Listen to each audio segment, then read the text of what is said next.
Hi, everybody. We are live. And so we weren't today's video. We're going to go over biblical, five signs that God is preparing you for a biblical romance. And the best way to know this is there are going to be some signs that you know you're called into marriage. Marriage is something that is a calling. And I think a lot of people go into it thinking that they can choose really who they marry, and in some respects you can choose, but really the first step to a godly marriage or a biblical marriage is allowing God to choose who your partner is going to be. And so we're going to look at some signs that can show you and tell you that you're in the right company. So let's get into it. Five signs that God is preparing you for a biblical marriage. And so the first sign is that you find yourself growing closer to God and aligning your life with His will. You regularly pray for guidance in your relationships and seek God's wisdom in choosing a life partner. So you are not allowing your own understanding. You're not allowing yourself to choose a partner, because most of the time you're going to get it wrong. And this is why we consistently date and consistently break up and go through challenging times with our partners or in relationships, because these are not biblical and they're not holy. And so you're going to have a lot of pushback because you're out of alignment with God's will, especially if you're a Christian. All right. So the next one is healing past wounds. So you find yourself growing closer to God and aligning your life with His will.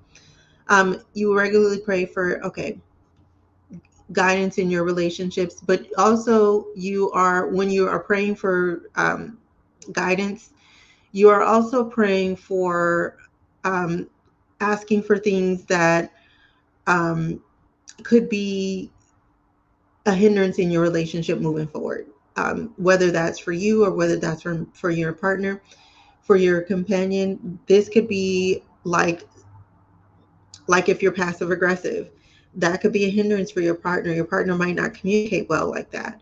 If you are aggressive, your partner may not appreciate that, and which would cause them to shut down, and eventually that marriage can collapse. Because marriage, even if God picks out who your partner is, it still does take work for you to keep it together, to manage it. Next is godly mentorship. You receive mentorship from godly couples who model a biblical marriage. You seek advice and guidance from couples in your church who exemplify strong faith-based marriages.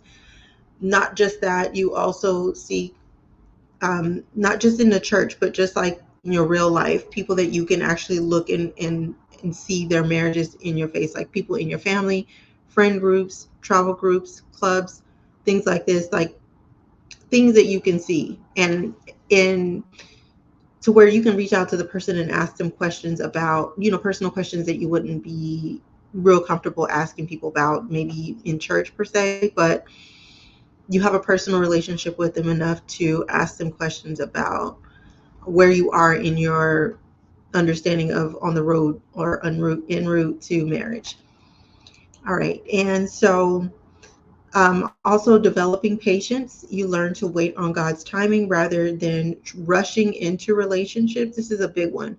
You resist the urge to settle and trust that God will bring the right person into your life at the right time. This is so important.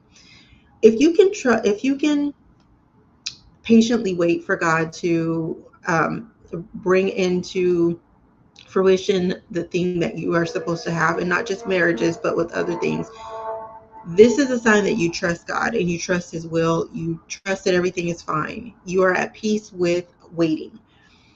This is a really good sign, because in marriage, in any relationship, but in marriage, it's almost like you have to nurture you have to nurture changes, and the, you can't be anxious or have anxiety with every single change that happens, because changes are going to always happen. But if you're waiting on something big like this and you can keep your composure for an extended period of time, this is a sign that you are ready to start moving into your marriage. And this is a really good sign. And the last step is growing in virtue. You notice an increase in virtues like patience, kindness, and humility. You work on developing qualities that make you a loving and supportive spouse.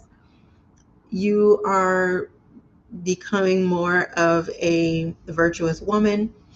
This is also a sign. This is a really good sign, because patience is something that you have to learn to have and you have to learn to manage.